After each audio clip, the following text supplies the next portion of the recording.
हमको?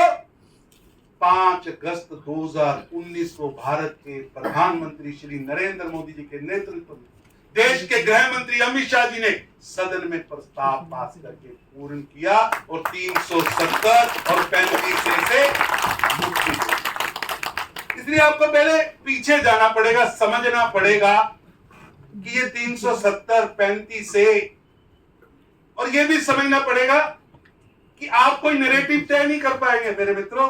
नैरेटिव तय 1952 में प्रेमनाथ डोगरा तय करके गए हैं।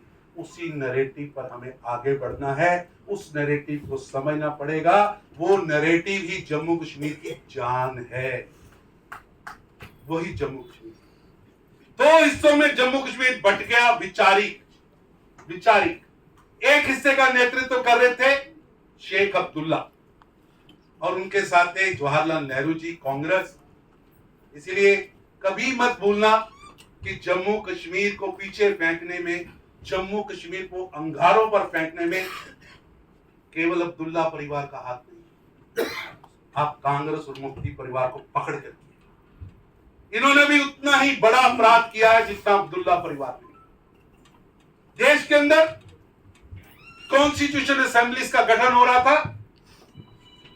उस समय जम्मू कश्मीर की पार्टी प्रजा परिषद, जिसका नेतृत्व प्रेमनाथ डोगरा कर रहे थे, उन्होंने भी आवेदन किया। अगर मैं ठीक हूं तो 70 सीटें, 62 सीटों पर प्रेमनाथ डोगरा जी की पार्टी के कागज एक मुश्त रद्द कर दिए गए, क्योंकि शेख अब्दुल्ला के हाथ में कॉन्स्टिट्यूशन असेंबली देनी है। देश के प्रधानमंत्री जवाहरलाल नेहरू जी ने, जो कांग्रेस के नेता थे, उन्होंने पहला धोखा जम्मू कश्मीर के साथ किया। जब कॉन्स्टिट्यूशन असेंबली, जब 62 लोग जो जीत सकते थे, जो विचार दे सकते थे, उनको लड़ाई से बाहर कर दिया गया।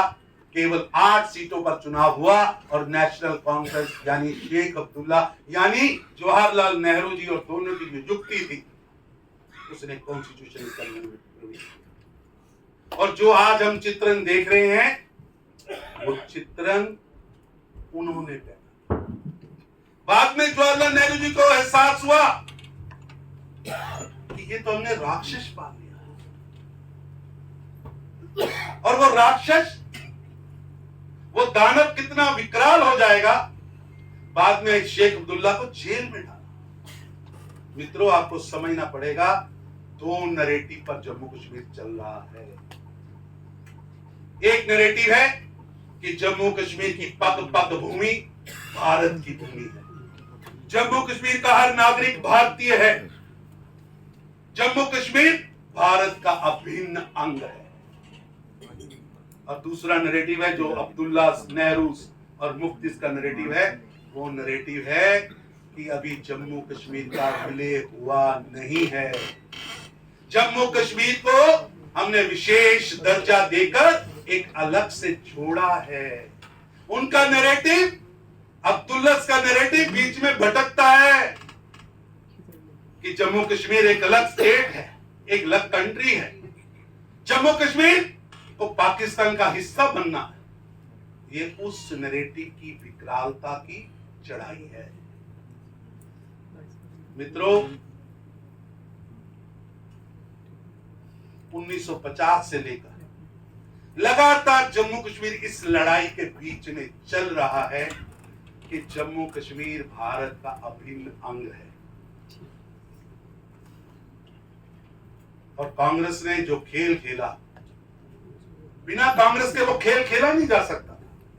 अगर वही काम आपने जब अब्दुल्ला को बाद में अंदर डाल के किया, अगर उस समय करते तो शायद ये खेल ना खेला जाता। भारत की 500 से ज्यादा रियासतें इकट्ठी हुई, कहीं 2 विधान, 2 प्रधान, 2 निशान, कहीं नहीं। जिसने फौज लेकर हमारा विरोध किया, उस निजाम की भी जरूरत नहीं पड़ी कि हैदराबाद रियासत में कहे 2 विधान, 2 प्रधान, 2 निशान। लेकिन जम्मू कश्मीर में कांग्रेस की मदद से शेख अब्दुल्ला ने उसको पास कराया। 2 प्रधानमंत्री, नौजवान बच्चे बैठे हैं, मैं देख रहा था, छोटी छोटी आयु के। उनको शायद पता नहीं होगा कि इस देश, जिस प्रदेश में हम बैठे हैं, इस प्रदेश में मुख्यमंत्री नहीं प्रधानमंत्री होता। कॉन्स्टिट्यूशन तो कल तक 5 अगस्त 2019 तक भारत की सदन यानी दुनिया की सबसे बड़ी जो पंचायत है, जो भारत का हर निर्णय ले सकती है, लेकिन वहां कानून तो पास कर सकती थी, लेकिन जम्मू कश्मीर में तब लागू होगा जब जम्मू कश्मीर की विधानसभा।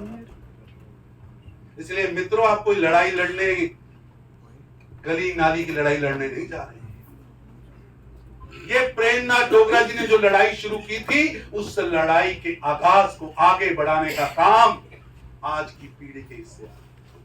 मित्रों, कभी सोचिए, आंकलन कीजिए, आज के युग में हम बैठे हैं, एक तरफ प्रधानमंत्री मोदी जी हो और दूसरी तरफ हमें किसी और को प्रधानमंत्री कहना पड़े। एक तरफ भारत का राष्ट्रीय ध्वज जिसके लिए हम सब मर जाएंगे, और दूसरी तरफ एक ध्वज हमारे सिर पर और लगाया जाए, एक कॉन्स्टिट्यूशन और रखा जाए। ये बड़ी लड़ाई है।